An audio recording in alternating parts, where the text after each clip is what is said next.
First things first, Alabama State Bar Rules of Professional Conduct Rule 7.2e requires the following language in all attorney communications. No representation is made that the quality of legal services to be performed is greater than the quality of legal services performed by other lawyers. My name's Harry Steele, backwoods Southern lawyer. I have my friend Paul Ripp here with me today. How you doing, Paul? Very good, very good. And we have a couple of guests on the phone today. Raines Rushin is joining us from Texas, and Cade Kistler from Mobile Baywatch is on the phone with us. Guys, I wanted to start out by talking about an article that I read last week. Gabe Tynes over at the Land App wrote it, and it was related to I hate to say clandestine meeting because it didn't happen in a parking lot at 2:00 in the morning, but it certainly wasn't, the public wasn't invited, and it was not publicized as a public meeting. It looks like Alabama Power Company officials met with our legislative delegation and two members of the Baldwin County Commission to avoid any kind of quorum. And that was at the Fairhope Satellite Courthouse last Monday morning. Now, there were some comments from the head of the legislative delegation staff saying that it was completely, and it may be completely fine under the ethics law and the open meetings law. But it's certainly not the kind of transparency that, or maybe it is the kind of transparency we've come to expect from our elected officials. But anyway, there's another meeting that's been announced, and I did, and in her defense, Commissioner Underwood sent this notice out, and there's going to be a meeting at the Loxley Civic Center Wednesday, October 23rd at 9:30 a.m. Marlon Cook, a retired geologist from the Alabama Geologic Survey, has reviewed an extensive amount of information related to the coal ash pond at Berry Steam Plant and will be on hand to answer any questions and more. So I guess we're planning on going to this meeting, one of us, either Paul or myself, and I guess I really would like to know what kind of questions to ask. What are, I don't want to just ask questions to hear myself talk. And so I was hoping that that Cade, that you could give us some ammunition and help us understand this issue related to the Berry Steam Plant and the coal ash pond that exists right on the banks of the Mobile River. So Cade, if you would take it away and just give us a rundown of Mobile Baykeeper's perspective on what should be done with the coal ash and what is coal ash, number one. Can you answer that for me? Yeah, absolutely. Coal ash is what's left over after we burn coal. So burn coal to produce electricity, you got this ash left over, and all your carbon burns off. You got most of your combustible things burned off, but the things that, we kind of a who's who of heavy metals and toxic pollutants are what's left behind after you burn that coal ash, the things that don't burn, right? So for a long time, Alabama Power and utilities across the nation have, basically hosed that ash down into a big pond, right? They're mostly on the side of rivers because they need water to produce steam. That's how these utilities produce our energy. And then that water and that ash is slurried off into a big pond where it sits, basically in an earthen pond on the side of a river. Not a great spot to keep a whole bunch of ash that contains things like arsenic, cobalt, lead, mercury, and potentially even radioactive elements. And I probably have some more questions here, so I don't want to ramble too long, but, this whole thing takes a little setting up. There's kind of it's kind of a lot through this whole story. So, and maybe we should start at the beginning. It's my understanding that they started this coal ash pond in 1956. In other words, they built the coal-fired power plant right there on the banks of the river, and they're actually taking in water to create steam to turn the turbines. Is that your understanding of how the coal plant works? More or less, yeah. Yep. And so then in 1956, they just went out there on the banks of the river, built a berm, and started putting this stuff in there. There's no liner under it. It's just whatever kind of material happened to be on the banks of the river. And of course, that's alluvial deposits, right? Because the river moves left and right, it meanders. That's what makes it a river. Right. So, and one of the things that was in the invite to the October 23rd meeting, and let me get that all out. Loxley Civic Center, Wednesday, October 23rd at 9:30 a.m. One of the issues was if they did dewater I guess, can you tell us a little bit about the difference in the scenarios? I understand that the EPA will allow them, under the rules, they can either dewater the coal ash and cap it in place, which means just cover it up with dirt. And the other alternative is to dig it all out and take it to a lined pond, which is also an alternative.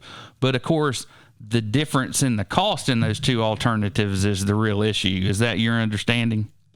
Well, yeah, not exactly, but to a large degree, yeah. If you don't mind, let me just back up a little bit too. So the couple of things to preface this with, this is not anti-Alabama power, to be clear. This is, for Mobile Baykeeper, this is about coal ash. 21 million tons of this toxic coal ash shouldn't be left on the side of the river. Alabama power has been, turning the power on to the state for a long time, right? They built these ponds a long time before we had thought all this through. We understand that.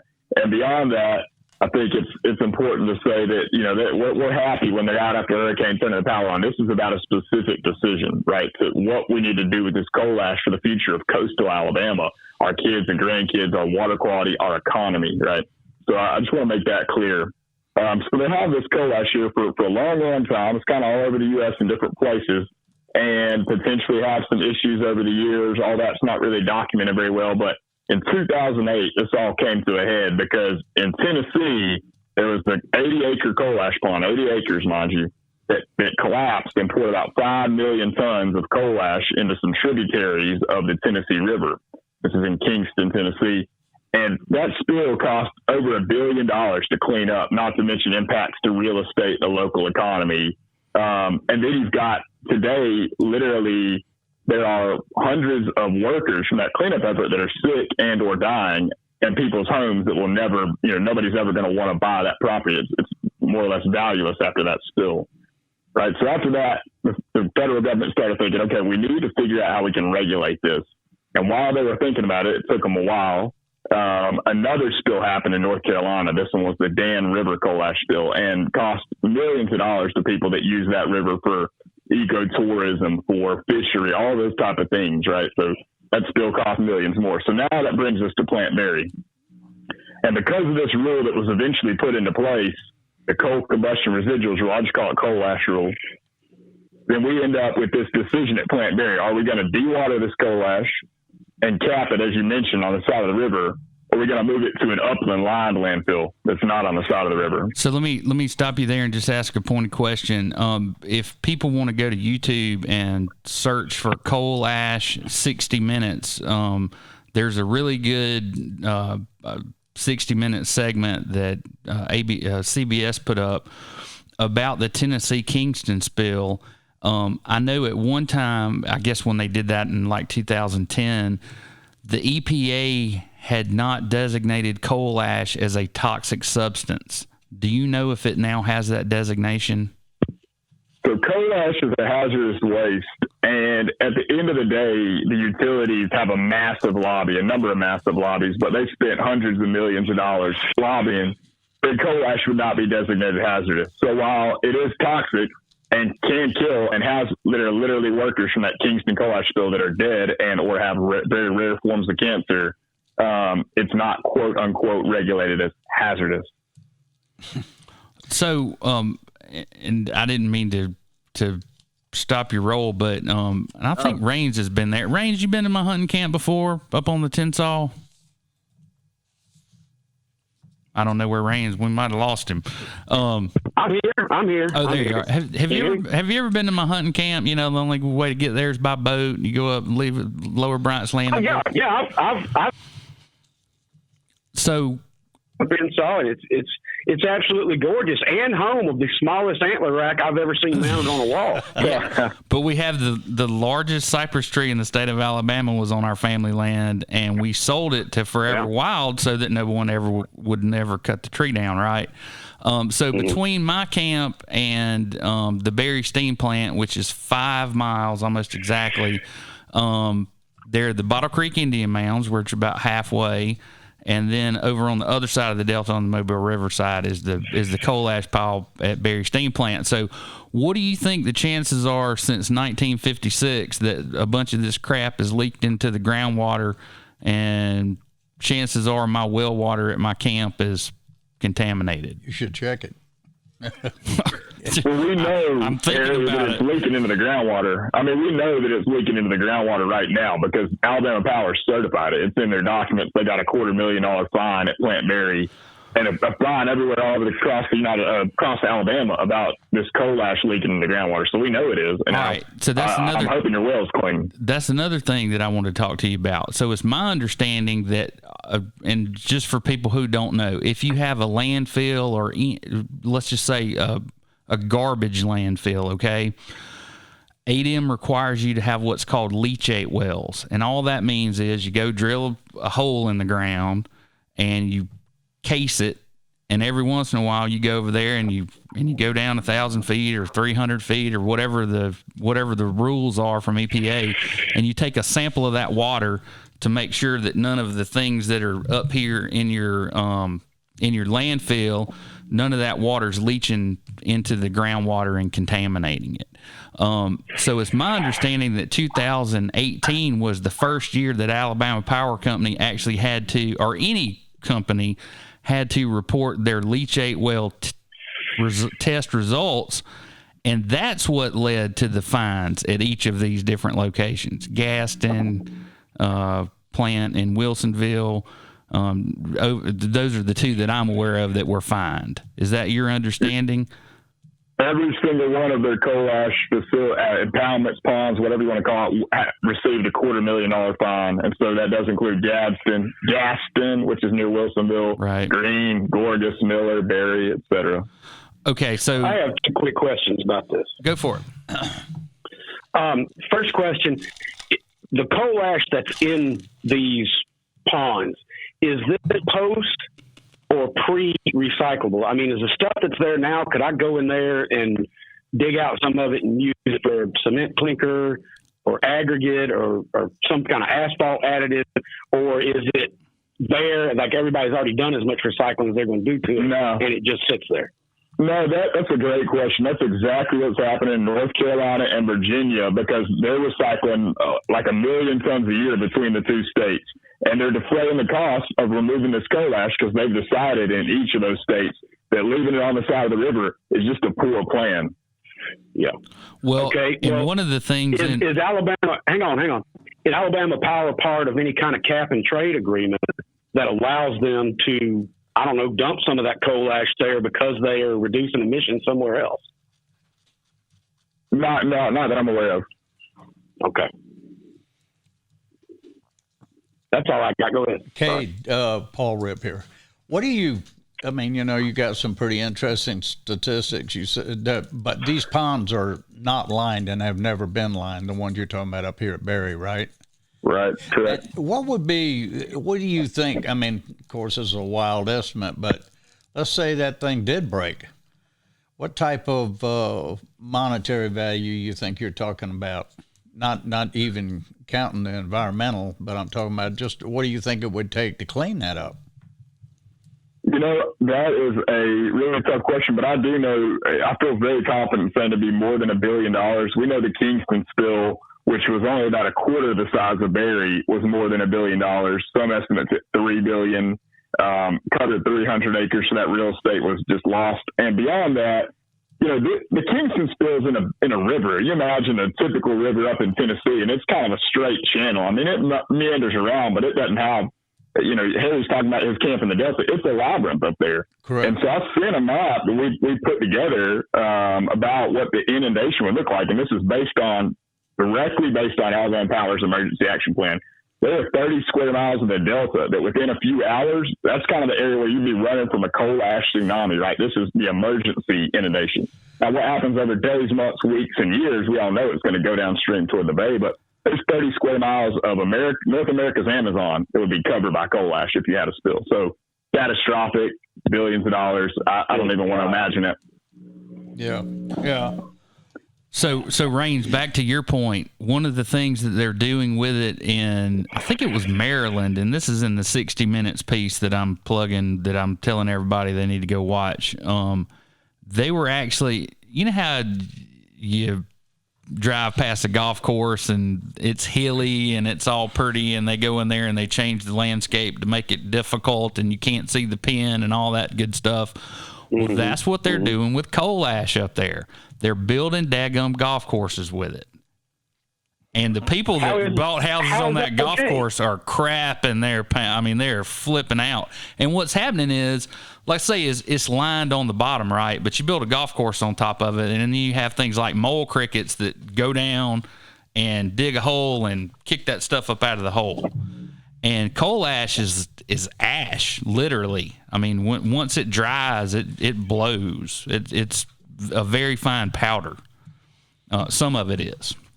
So anyway, those are the kinds of innovative things that they're doing with this stuff. And I want to say they're putting it in, is it Corian countertop? I don't want to use a brand name, but I want to say I saw somewhere they're using it as a filling material and countertops and all kinds of things that you just wouldn't imagine. Well, if you refine coal ash, if you take flue ash, fly ash, coal ash, whatever you want to call it, even bottom ash, and you refine it and heat blast it in such a way where you're cooking it down, you can use it as cement clinker. You can use it as a clay substitute in aggregate materials. It can go on highway fillers.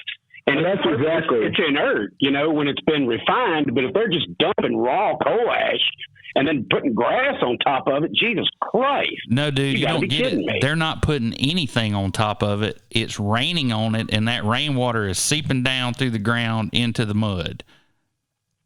Well, that's somebody up there lost their mind. It's got to be refined coal ash. It can't be just dumped coal ash. There's no way. Well, all right. So going back to what you're saying, though, that's what you're talking about with refining coal ash is exactly what they're doing on site in Virginia, North Carolina. They're like, hey, we got to do something with this. Why don't we defray our costs? We'll build a burner essentially on site, get this stuff refined, and then put it in concrete and sell it for some money because it's used as an aggregate, right, as a raw material in that concrete manufacture, and that locks up those pollutants. Hey, yeah. I want to talk to you guys a little bit about another. And because this gentleman gave me a good bit of his time, I want to give him a little bit of airtime here. So the mayor of Wilsonville, population 2,000, is a guy named Mayor Lee McCarty. And so that is what's called the Gaston steam plant, the EC Gaston steam plant. It has a 269-acre ash pond there, and Mayor McCarty, and it's 21 million tons here in Mobile. Any idea how many tons of coal ash? Let's see, it says 23 million tons of coal ash stored at the EC Gaston plant. And the plan is to cap in place. Now, I used to be the chief executive officer for Etowah County, which is the city of Gadsden, Alabama, is located there. Are you familiar with that that coal ash disposal that's happened in Gadsden, Alabama? I am. I'm not intimately familiar, but we followed it because that's the first pit that Alabama Power closed in place like they want to do at Berry, and still leaking into the groundwater. Right. And so that's the only one that's been capped in place. And it's my understanding that they've already got groundwater contamination from that. Is that your understanding? Those first monitoring results they released after that cap They had groundwater contamination. They received a fine. Exactly. Okay, so the Gadsden cap is a failure, essentially. It did not work. Nobody I guess the power company expected it to work in the EPA. But at that little plant, what they did that was interesting was they burned the coal ash on one side of the river, and then they put it in some kind of slur. I guess they mixed water in it and piped it under the river to the other side, and just had an open pit there. And eventually they came. Was that in the last year that they capped that thing, or do you know how long it's been capped? Because it wasn't capped when I was there. No, I believe it's either October 17th or October 18th. They've got some pictures on their little Alabama News Center PR site that they pretend is a real news site of that process being done. Yeah, we got a couple of those sites around. So the other thing I wanted to talk about, some information that I got from Mayor McCarty was there in Alabama, we actually have a 7-member committee and the Alabama Environmental Management Commission, and they are the group who has oversight over ADEM. Is that your understanding? That's correct. And so I'm going to just rattle these names off. If you know some of them, give them a call. Tell them you're concerned about this stuff. It sounds like a damn dream team. I'm serious. I mean, the people and their credentials and the diversity of their backgrounds inspires confidence in me now. So Samuel Miller is an actual medical doctor. H. Lanier Brown II is an attorney. Kenny McKinstry is a biologist. Thomas Waters is a professional engineer. Ruby Perry is a doctor of veterinary medicine. I don't know what Ms. Mary Merritt, she's on there. It just says at large. And then John J. Massengill III, I wonder if never mind. Don't do it. Is a professional geologist. And their executive assistant's name is Debbie Thomas. And the phone number to reach these folks is 334-271-7706. So that is your Alabama Environmental Management Commission. Cade, let me ask you something. Why if I think you said it was Tennessee where they actually do have some recycling going on and trying to do something with it. I think you mentioned Virginia. Why would that not be the avenue that you would try to push Alabama Power into? I mean, that seems like the more logical of anything that I've heard. I would love to know why they aren't doing it too. I have not been able to find the answer to that question. We've asked about it several times, and the only thing that's been released to the public is about closure in place. There's not been any presentation of what these alternatives look like. Mm-hmm. Mm-hmm. So something. Or if Alabama Power's even looked at them, I don't know. Well, I mean, it just, you see something like this and you just wonder why common sense doesn't come into place. And a lot of this, I guess it's just the bureaucracy of government, but I mean, look at what the potential damage would be, and then there is an alternative to recycle. Wow. Why wouldn't they just go that way, Absolutely. Well, we all agree that it's a terrible byproduct. That just imagine if it were a nuclear power plant 5 miles from my hunting camp, and they were taking the spent fuel rods and just stacking them up on the bank of the river. Do you think people would lose their damn minds at that point in time?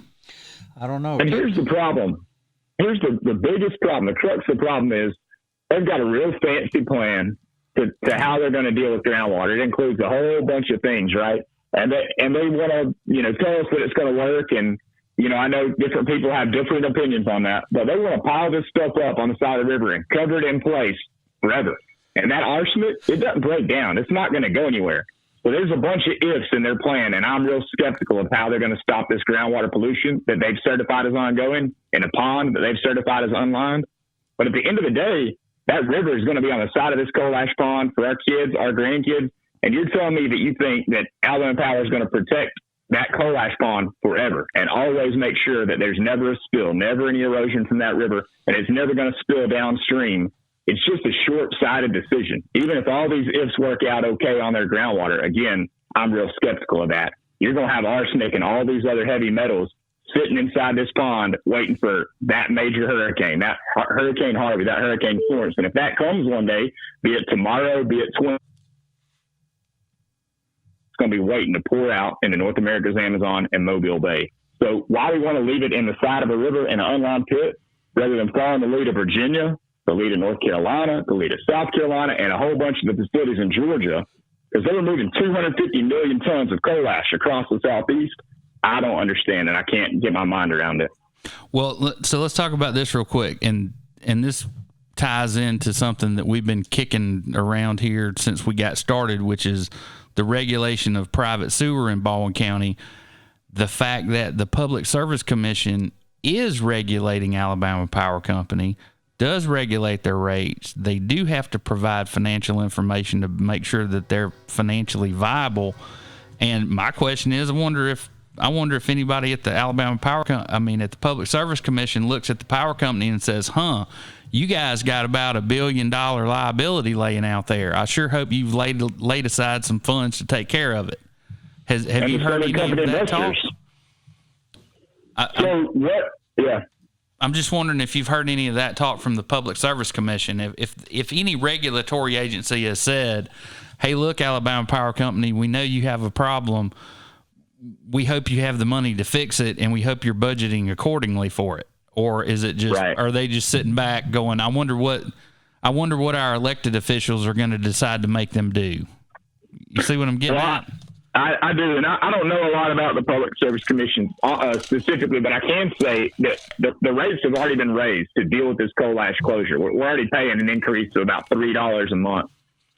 In Virginia, they were moving almost 30 million tons of coal ash for $5 a month. So we're going to pay $3 a month to leave it on the side of the river where it's eventually going to collapse in the river, whether that's tomorrow or sometime in the future.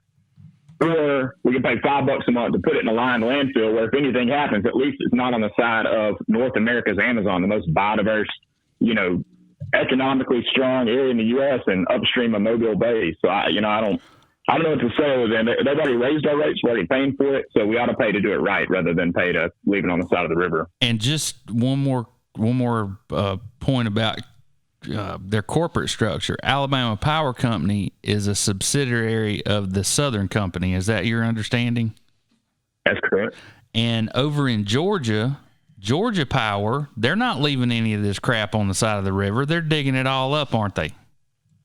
Well, I think they're leaving a few ponds, but all the ones that are most vulnerable, they're removing it. And they've even got a pond, Plant Moen, where they're taking this and lining it in place. This is a 20 million ton pond, almost the same size as Berry, and they're going to line it in place. So, one way or another, their coastal ponds, they're either digging it up and moving it, or they're lining it, or they're doing something more. So I don't know why that's, what Georgia deserves, but not what Alabama deserves. Because as an Alabamian, born and raised, I feel like we deserve clean water, a strong economy, and to do this thing right. So here's something funny.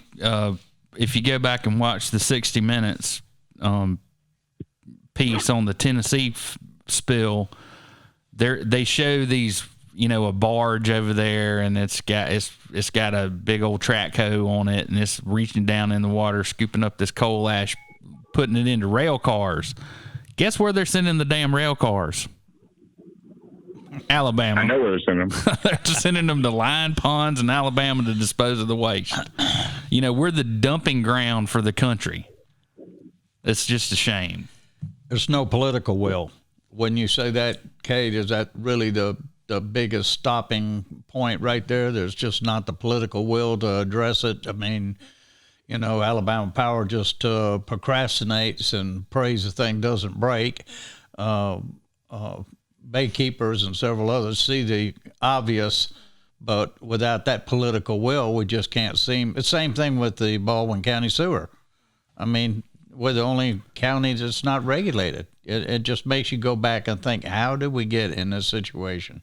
So, I was just going to say, you watch like Alabama Power have a meeting with elected officials, and they tell Gabe Tynes from the land app, you can't stay here. I mean, what kind of meeting do you need to have where the public can't be involved? I mean, are you saying something there that you're not going to say to everybody else? It's really sad to see, because Alabama Power does so much for this state, giving back, taking care of us when the power goes out. They've got so many employees that work, amazingly hard. I know many of them. And to see that, it's just tough to see and understand what kind of decision they're making.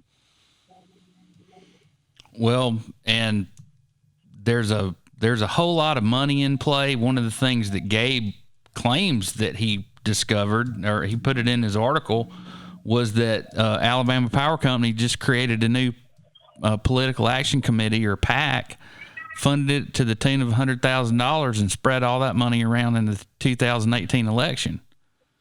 There's your political will. Well, and you know, and that one of the things, and it's not so, and nobody here is saying Alabama Power Company's corrupt. I know a lot of people that work there, good, fine people. It's just that they are a big fish in a small pond. Monopoly. They have a lot of influence, and we all agree that this is a monumental disaster waiting to happen, and we all know what we need to do about it. It's just, what's the political will out there? And let me leave you with a few things regarding that. So I don't know how much longer you want to go, but let me just make sure we get this in. mobilebaykeeper.org/coal ash. Real simple. You can go send a letter to all your elected officials. We have an action alert up about coal ash. You can rewrite our letter, write whatever you feel comfortable with. Secondarily, I think it's important to note that there will be public meetings. These public meetings are a part of the administrative order, the fines that Alabama Power got, and people need to attend those. The dates haven't been announced. I assume that they'll come out and it'll be 30 days, we'll have to get people attending there, but they need to show up, because in North Carolina, they showed up and they packed out auditoriums and conference centers and all that kind of stuff. And at the end of the day, the guy that's the head of the North Carolina Department of Environmental Management, he said, look, we've studied this extensively, and science points us clearly to removal and excavation as the only way to deal with this problem. I mean, that was what he said after he looked at it all. So people need to show up and make their voice heard at those public meetings. So, Cade, I want you to stick around for a few more minutes. Raines, are you there? Yeah, I'm still here. Okay, so I love to make Raines' head explode. So, there's an article, and we're going to throw it up on our Facebook page. It says Bentley defends chief of staff's power company work, and this was originally posted in April of 2015. Long story short, Raines, the chief of staff to Governor Robert Bentley did not receive a salary from the state, but instead was being paid by Power South Energy Cooperative. So why would you need to worry about lobbying anybody when the ethics commission says it's completely fine for this guy who works from the power company to come serve as the governor's chief of staff? Well, I can't understand how people would turn a blind eye to that. I mean, I understand the revolving door policy, but by law, this guy isn't an elected official, so is he not covered under that? Well, if no one says anything, nothing happens. Yeah, it says that he was the governor's office describes Hammett's employment as an executive loan arrangement with not Alabama Power Company, Power South. An executive loan arrangement. Yes, sir. And just so you know, Seth Hammett was at one time the Speaker of the House of Representatives for the state of Alabama. Right. So it's not like this is just some guy that works for the power company. He's plugged in. He's, I can't believe he isn't like every other former chief of staff who now has a lobbying firm. You know what I mean? So that's the kind of influence that these power companies have in this little pond of a state. Cade, let me ask you one more thing. We just had a very, very successful petition thing over the bridge and the toll rate. And what happened there is, as soon as that petition on this particular issue, as soon as that petition hit 50,000, the politicians knew right away, the writing was on the wall, that they rode this train, they were going to absolutely get voted out of office. So I just wonder if there isn't something that could be initiated and certainly adopted by everybody else, but from Baykeeper, some maybe similar type of real strong petition that reached out there about this coal ash issue? Is there any petitions like that? Well, we've been putting forward those letters. Let's see if am I muted? Can y'all hear me? Yeah, we got you. Sorry. Yeah. Okay. We've been putting forward these letters, and we've sent several hundred of those. But, I've been interested to see if some kind of Facebook coalition would start like that, where people would start petitioning it. And so far there hasn't been, but I think it'd be a great thing if there's a listener that's interested in this issue and decides they're fired up and ready to make a difference. It'd be awesome to see somebody start something like that. Well, the Shelby County Mayors Association passed a proclamation earlier this year encouraging or demanding the removal of the coal ash. And also something else Mayor McCarty's been able to do is to get the Alabama League of Municipalities to adopt resolutions requiring removal of coal ash from ponds that are adjacent to bodies of water that would be a pattern after rules adopted in other states. So there are people out there trying to get some things done, but he seems to be the Pied Piper right now. My question is why isn't Sandy Stinson jumping up and down? Why isn't the Mobile County legislative delegation? Where is the Coastal Alabama Partnership and Mr. Blankenship when we need him? Seems like he's busy taking people to D.C. for a wine and dine, but doesn't have time to address the Tensaw Time Bomb, I believe is what the Lanyap series is called on it, if you want to go read up on everything. Yeah, I'm not real knowledgeable of the press, well, whatever it's called, some paper, at least it purports itself to be, that published it. But Wiley Blankenship was quoted, saying pretty much that coal ash wasn't really a big issue and that Alabama Power had it handled. I'm paraphrasing, so please, read his own quote before you take me there. But that's basically what he said. Yeah. Well, that doesn't sound like somebody that's very well informed about what coal ash is. Well, I think unfortunately Alabama Power has a lot of information they're giving out, and they've got a big machine with a lot of money behind it.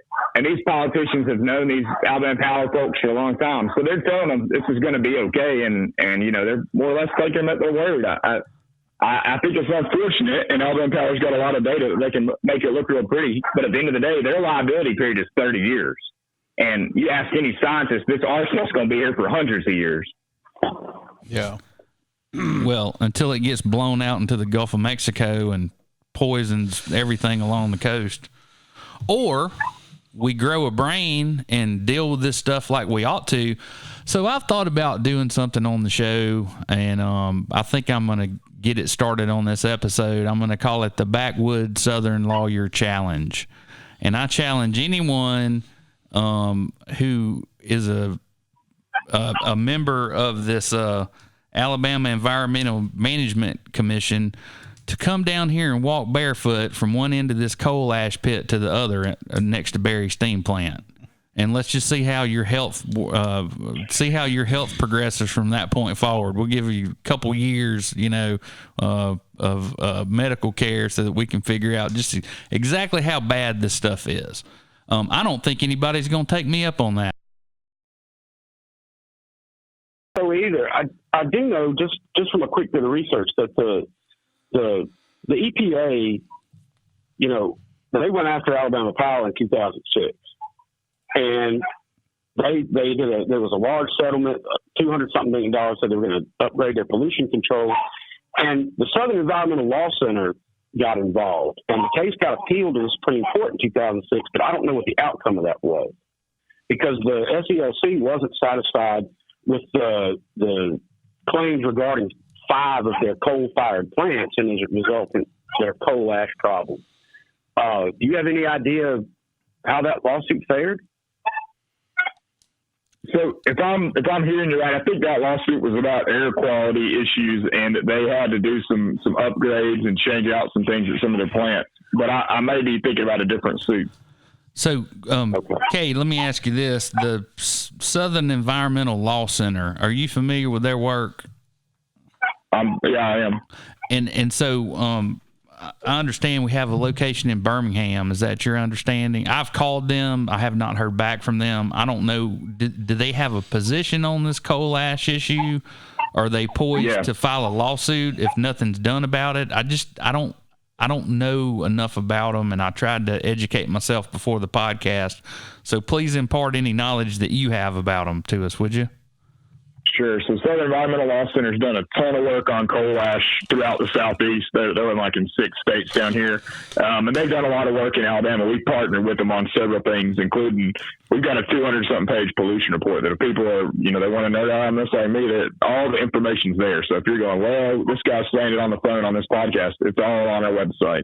But they helped us produce that, and they've done a lot of work. Now, if they're poised to file a lawsuit or not, I can't speak for them in that regard. So, Cade, why don't you tell us about Baykeeper, what your purpose is, who your board members are, how we can support you, or how the listeners can support you if they want to. Give me a rundown of all that, please, sir. Absolutely. So Mobile Baykeeper, we're an environmental nonprofit. We've been around for about 22 years. So folks around here may be familiar with some of the work we've done that include things like a Clean Water Act lawsuit against the Mobile area water sewer system, and their spills have greatly reduced because of that. We actually have a good partnership with that team now because they're focused on doing the right thing. And to that effect, we focus on 3 major types of issues, right? We work a lot on trying to force responsible growth. We're all for a strong economy. We want to see jobs. We live down here too, but we want it to be done in a way that doesn't, harm or endanger our resources, the rivers, the creeks, the streams, the bays that we like to fish and boat and swim in, right? We want those to be around for kids, grandkids, and a long time after that. We work a lot on resolving pollution issues. So we think hard and long about what's going on with sewage spills, what's going on with construction, stormwater, and especially with industrial pollution. And if it's a rainy day, I'm probably somewhere out there in waders with a number of our staff taking samples and trying to figure out what's going on. Because we work really hard to be an informed voice of reason. We don't just, spout off on something before we've thought about it. We spent several years working on this coal ash issue, going up to Plant Berry by boat, taking flights, doing our work before we came out on it. And then finally, the third major thing we work on is education and engagement. I'll tell you that's a lot of fun. We go out to schools. We talk to thousands of students.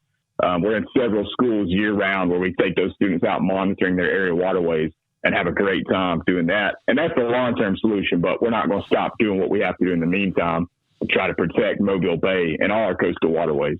If people want to get involved, there's a ton of info on our website at mobilebaykeeper.org, and you can become a member because we are supported to a large degree by our members. That's where we know that people believe in our mission of clean water, want to see Mobile Bay continue to improve and continue to be protected from pollution, and they support our work. And that makes all the difference because when we take the boat up to Plant Berry and we take samples for heavy metals, or whether we go out to talk to students and we pay for their lunch and show them how to monitor and buy those supplies, or our swim program that tells people which beaches have high bacteria and which ones do not have high bacteria levels. All that stuff costs money, right? It doesn't happen for free. So, we've been talking a good bit about, and this may be outside of your wheelhouse of expertise, but the Baldwin County Sewer Service has recently got a permit in 2018 to and it was an alternative to releasing their effluent as surface water. Okay. They got a permit to put 1.2 million gallons of sewage effluent actually injected into the ground. In other words, just all being absorbed through the and like I said before, all of Fort Morgan is basically a barrier island that's nothing but a big sandbar. So that is going into the ground and being absorbed. Are you familiar with anybody else in the area that disposes of their effluent in that manner? Does Malls have? I'm familiar with almost everything on this side of the bay. I'm just not familiar with Malls or Mount Vernon or Satsuma, any of those towns. Do you know if any of them have a deep well injection permit? I don't know of anybody that has a deep well injection permit. I think there's one in Pensacola under Emerald Coast that does. They release it into a constructed wetland after they've done their treatment, and it infiltrates in that wetland.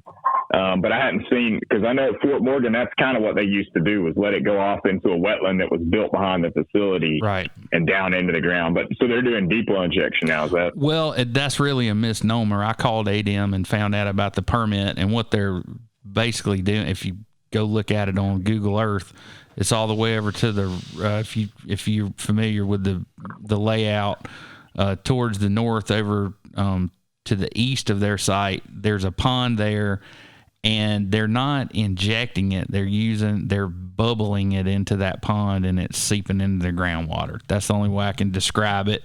It's not really a deep well injection process where they're going under the aquifer. I misspoke. So they're kind of letting it bubble down into that wetland. Is that? Well, it's not a wetland. It's just a pond. And, okay, and gotcha. they've got to make sure that it doesn't spill over the sides, but the purpose of it is for it to absorb into the ground. Anyway, gotcha. That was just that was something that I was wondering about. Are you familiar with Alabama's underwater forest?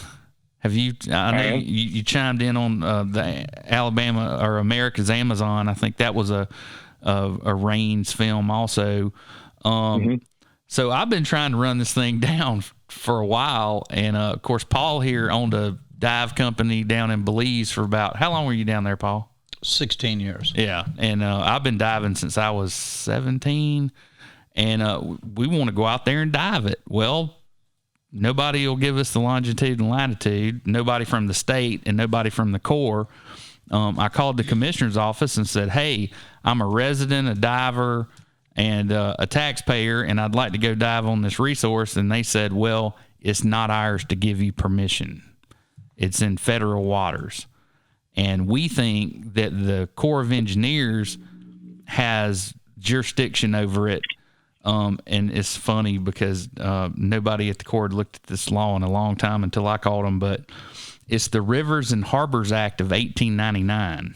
And it gives, I guess, wow. Yeah, it protects and I guess it would protect shipwrecks or any other natural formation. But certainly we are familiar with the fact that the federal government owns the bottom of the Gulf of Mexico and can lease it for oil and gas exploration or any other purpose.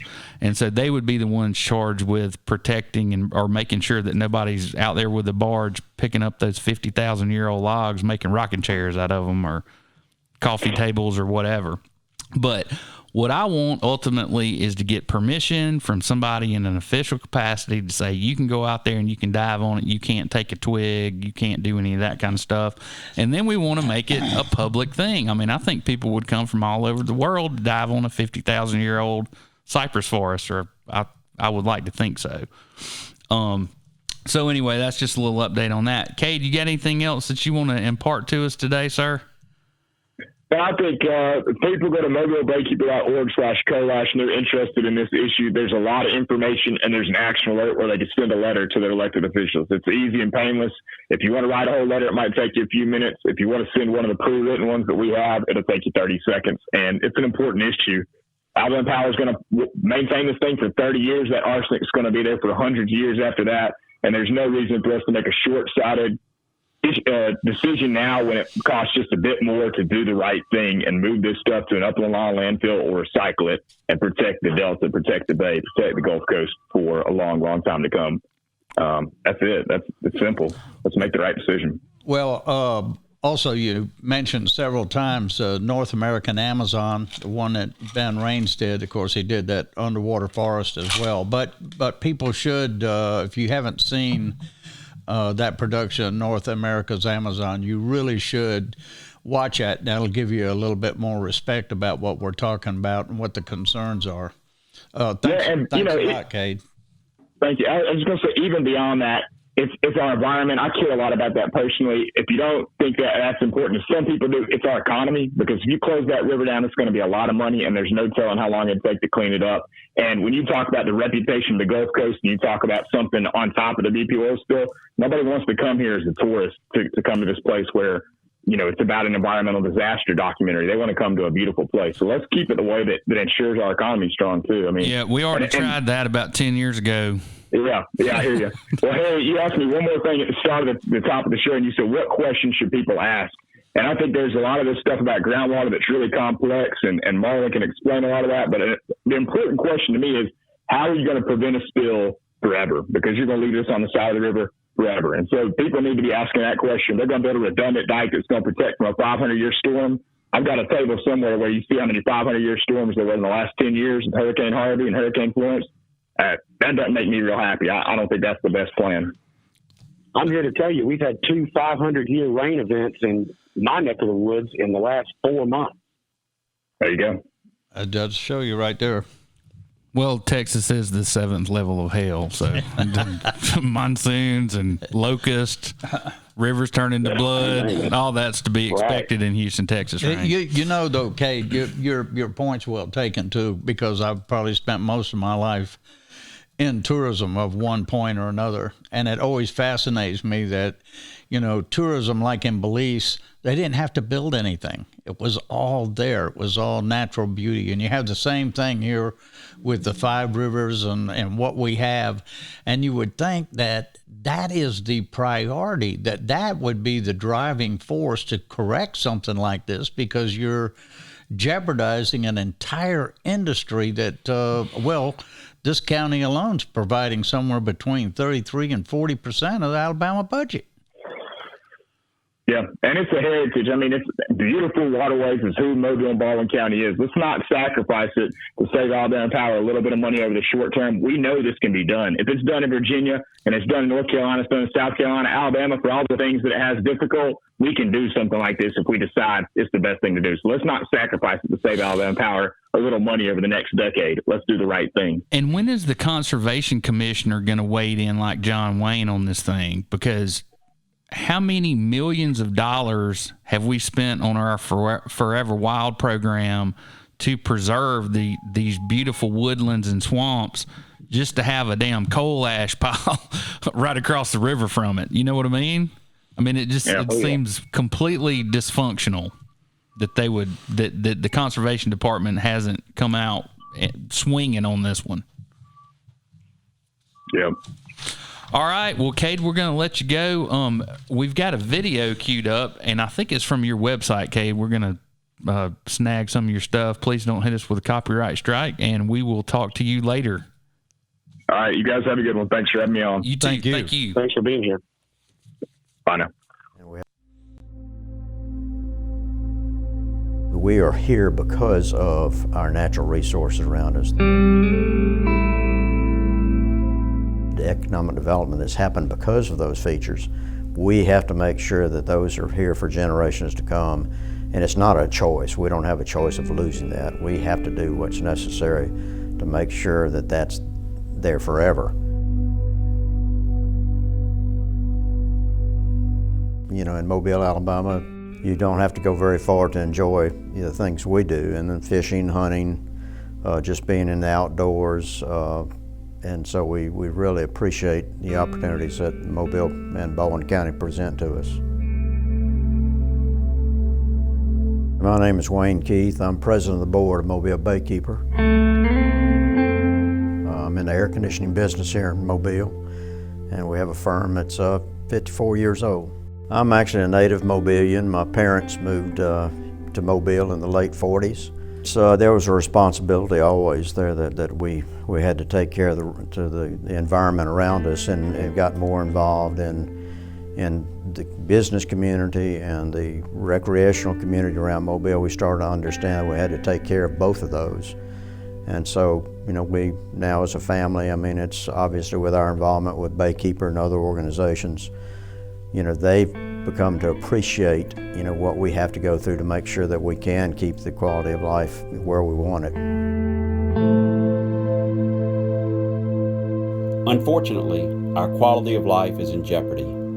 There is a threat looming in the Mobile Tensaw Delta that has already destroyed communities across the southeast. People in Roane County, Tennessee still aren't sure this evening just how bad a disaster they are facing after a coal ash spill that has covered neighborhoods and choked local rivers. Millions of tons of ash and sludge came pouring out when a dike at a coal plant gave way this week.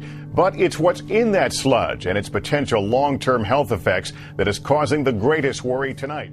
Every year, power plants generate 140 million tons of coal ash, enough to fill a train stretching from the North Pole to the South Pole.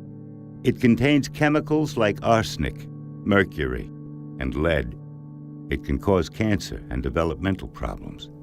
It poisons fish and wildlife in rivers and lakes. In some places, the ash is dumped into uncovered pits. In others, it sits behind leaky dams. Alabama Power is deciding to put profits before public health. We believe that closing and capping these facilities in place on our plant sites is the safest, most effective, and most cost-effective option for us. That process doesn't sit well with Mobile Baykeeper Director Casey Calloway. We see the strong possibility that any of that coal ash could get into the groundwater, it could leak into our rivers. We don't know, and we know there's a lot that they will have to do to study to ensure that that won't happen.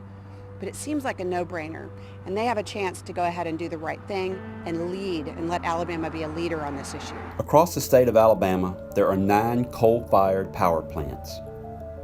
At each of these plants, there are giant unlined ponds of coal ash sludge that are held back by large dams right along the edge of our rivers. Plant Berry, located 25 miles straight up Mobile River from downtown Mobile, is where more than 16 million tons of coal ash sits in a 600-acre pond directly adjacent to the Mobile River and Mobile Tensaw Delta, one of the nation's most biologically diverse ecosystems.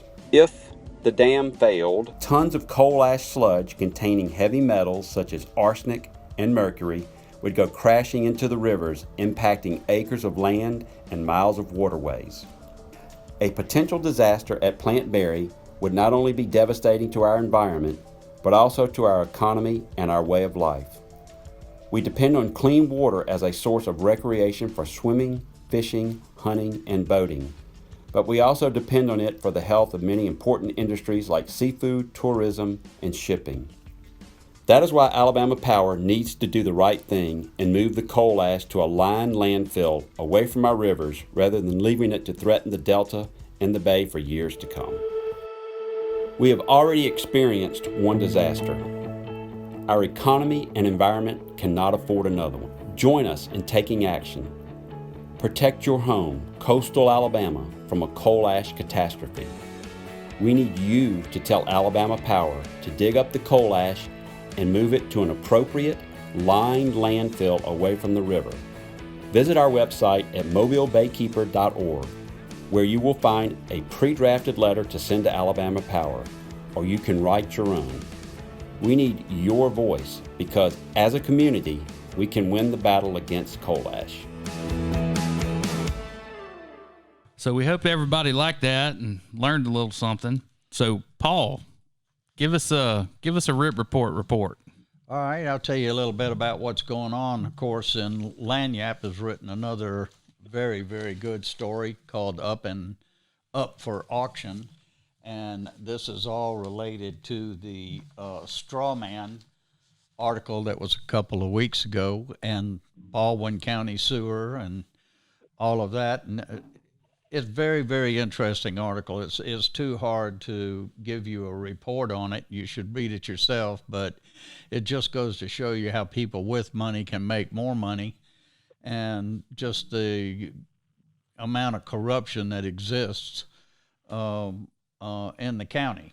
So go to the article, particularly if you've been following the straw man articles, and read that. Something of a little bit of a lighter note is that for over 35 years, I think just about the 35th anniversary, Lynn Rayburn and Joe Gilchrist of the Floribama Almost everybody knows Joe. We've never been there, have we, Raines? No, Yeah, that's right. I don't even know what the inside looks like. Oh, well, really, I've always thought they should have a badge, a patch that you got, that what you went if you survived or not. So one time I climbed the Diamond Head crater in Hawaii, and when I got to the top, there was a guy charging $5 for a certificate. I bought 2 of them. I put one in the damn safety deposit box, and the other one I carry in my wallet. And anytime somebody says, "Hey, you want to climb Diamond Head?" I pull that bad boy out, and I say, "No, sir, I've already done it, and I'm never doing it again." Well, that's how I felt the last time I left the Floribama after about 17 tequila sunrises, and it's truly an. I may go back for the. Is it the Frank Brown Songwriters Festival? Right, and also, Joe started a lot of these things when he had the Floribama, but this particular film has just been completed. It's called Stories in Rhyme, the songwriters of Floribama Lounge. And what some people might not understand is that the Frank Brown International Songwriters Festival is the longest running songwriter festival in the world. So that documentary or that film will be out real soon, and as soon as it comes out, we'll be sharing that with you. But keep your eyes open for that. The other thing is what's happening in Fairhope. We never know with the RIP report in Baldwin County Legal, we really never know what in the world is going to set people off or get their attention, which articles will do it and which won't. But the last 2, Corridor of Chaos and Sold to the Highest Bidder, just blew the site up by almost 3,000%. So I'm hoping that the people in Fairhope are paying more and more attention to the amount of sheer density that's headed their way. They've got a total of over 566 apartments being completed or soon to be approved. Also in Fairhope, to add to the drama over there, the city council is still pursuing the city council 3 members are still pursuing the $2.65 million worth of rec land that they don't have the money for. They have no plan to use the land for years, and they're ignoring their capital projects as well as recreational projects that they have online. So October 29th is going to be the council meeting where the Corridor of Chaos is going to come up, and maybe the recreation land again.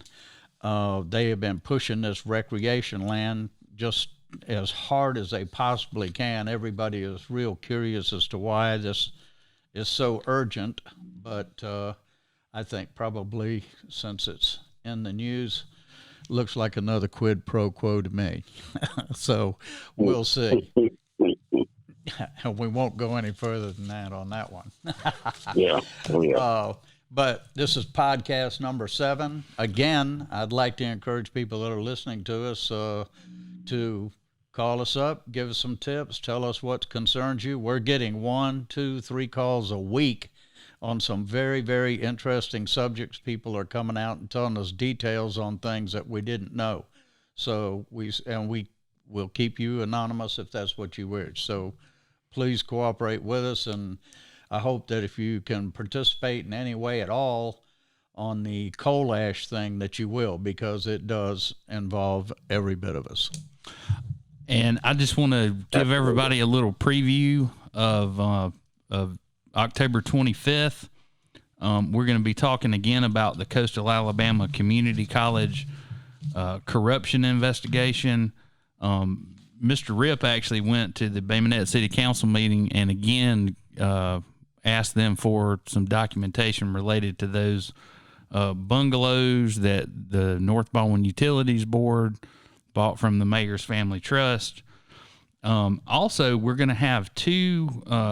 We're finally going to get to use our microphones, Raines. Besides just me and Raines, we're going to have a couple of guests, and I'm not going to give away too much, but they're going to come here and talk about some issues they've had in our court system, and I'm probably going to not participate. in that segment. I'm going to let you and Paul take care of that. Because there's some rules of professional conduct that I really don't even want to pretend to tamper with. And that in particular. Another thing that we haven't brought up, but I've posted the law to our Facebook page, is the Alabama revolving door policy.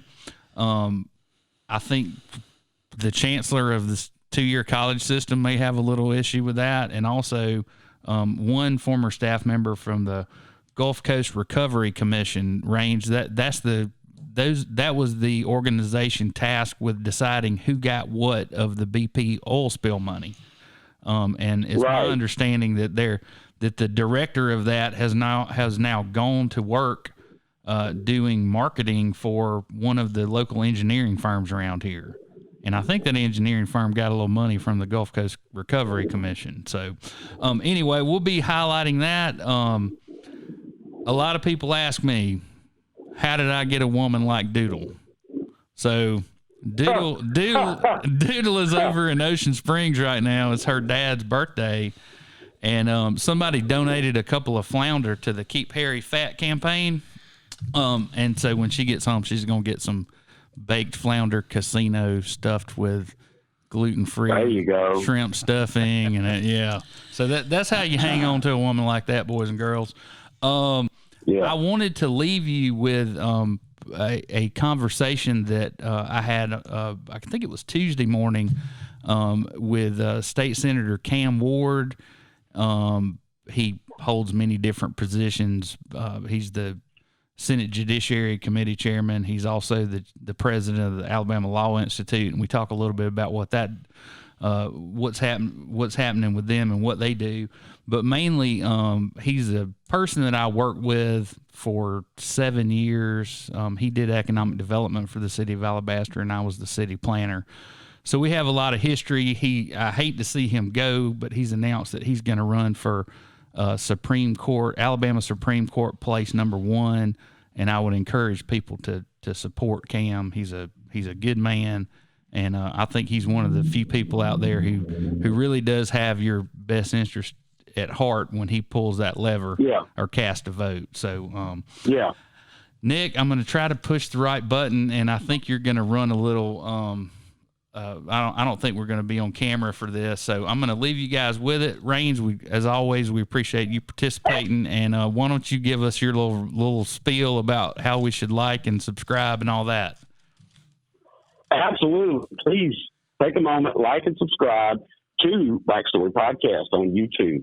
We'd love to welcome your feedback there, as well as the Twitter account that I know that Harry has set up now, and also on Facebook. Give us a like, give us a view, drop a comment, let us know how we're doing, let us know how we can help you get involved. And if you're looking for going on right now, and if anybody's looking for any data, all of these articles, everything we've talked about, we have posted them to our Facebook page. It's Backstory Podcast on Facebook. So go check it out. And I'm going to roll this, Nick. Are you ready to go?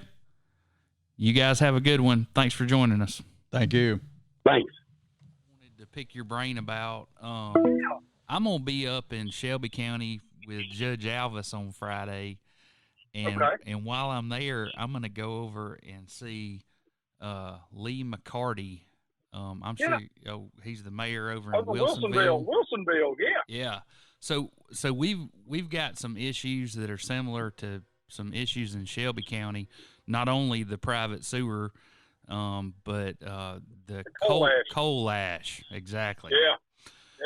So anyway, I'm gonna come over there and talk to him and see what his strategy is about fighting one of the largest, most powerful organizations in the state, who can either spend $100 million covering it up or $1 billion. Know, my money's on. They're going to cap that stuff in place, and I don't know that anybody's going to do much about it, but we'll see. That'd be my guess. And it's been going on for a while. It's not a recent development. I mean, it's been going on for a while. Yeah, well, the Berry steam plant down here, they just been throwing that out in an earthen pit since 1956, and it's the theory's always been it soaks into the groundwater, and arsenic and mercury and just all kinds of stuff. And so my hunting camp is like no more than 7 miles from that Berry steam plant. You know what?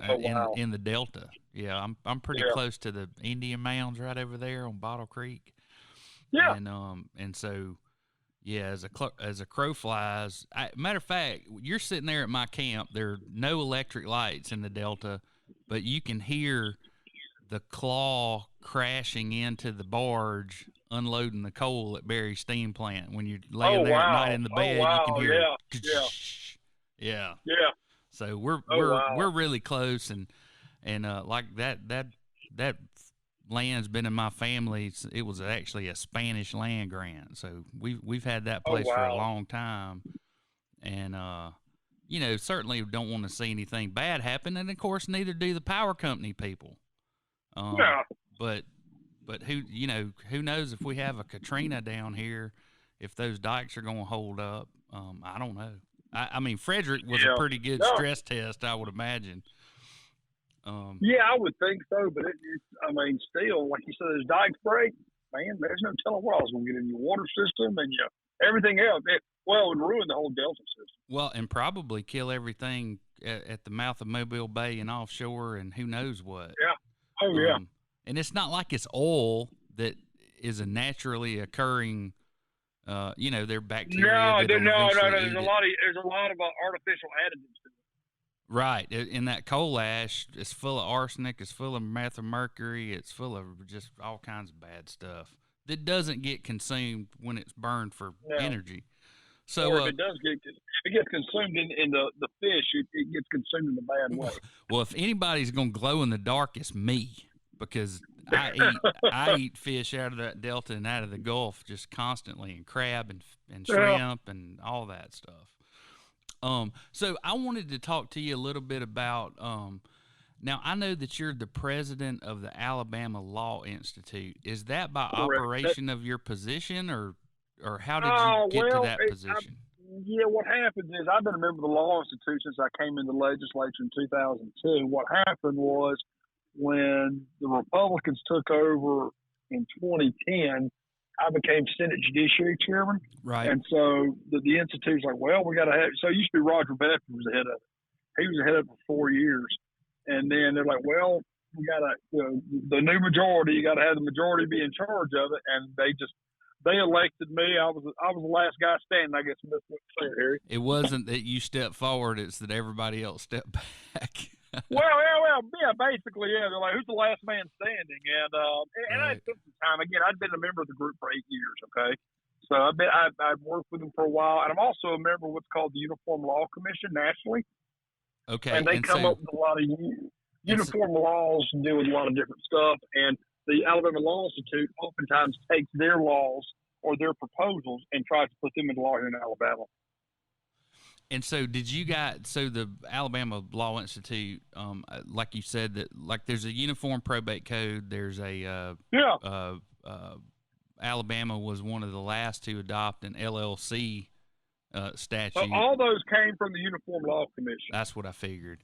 Because we are always last to adopt, you can be pretty sure that most of the statutes that come out of that committee have been tried and tested in other states. Yeah. You didn't reinvent the wheel. That you copied that from somebody else. Right, and copying off somebody else's paper who's being successful, I don't think is a bad way to go. No, because it works somewhere else, it can work here. Exactly. So did you guys come up with the sentencing guidelines as part of the criminal justice reform? Funny deal, actually. The person, actually, I take this back. So we had the council state government come in. They're nonpartisan, and they do a good job. But they actually helped us come up with the guidelines. But no, we wrote them to adopt to our standards and our code. Are they perfect? No. There's a lot of things we could do better. I think there's a lot of things we could do better. But yeah, we copied part of it from North Carolina and part of it from Texas. To be honest with you. But the angle was, if somebody, you had disparate implementation of the law. That's Somebody would 21st get caught with yeah. marijuana in Birmingham and get 2 days in jail, and somebody get caught with the same thing in Jasper and do 3 years. Yeah, you're talking about the presumptive guidelines, which came into place. It's a bill I passed in 2013. Okay. Literally a one-page bill. So we used to have voluntary sentencing guidelines, which meant in Covington County, Harry, I can get sentenced for 10 years for a crime of possession. And in Shelby County, I might get probation. And so under the presumptive guidelines, it says, no, you got to treat everybody the same across county lines. And the real driving force behind that, well, there's a fear we were going to get sued for an equal protection violation. Right. You know, it depends on where I live. It's what I'm going to get sentenced to. Well, and I've seen some good things come out of the Alabama Law Institute. So who's going to take your place out of the Senate or the legislature to fill that void, or can you continue to serve? I can, but there's some attorneys who are in the legislature, some new guys who come in, both Will Barfoot out of Montgomery, Sam Cavan out of Huntsville, great attorneys. You've got some good guys who can step forward on that. And so are you going to continue in your position as economic developer for the city of Alabaster? No. Actually, I'm going to step out of this role probably at the end of March. I've taken on another client too. So just so you know, I also represent Prison Fellowship nationally, Harry. I do a lot of work with and I can't, under the ethics law, I can't do it in state, but Okay. I go around the country and talk to other states about reentry programs and prison programs and programming that works, and also those that don't work. And so I do that in states around the country. So they'll fly me to like Georgia. I'm going to Savannah next month. I was in literally Anchorage, Alaska 2 months ago talking about it, and then I'll be back in Chicago next week on it. And they pay me to go there and talk about what programs work, which ones don't. And do we have any that work?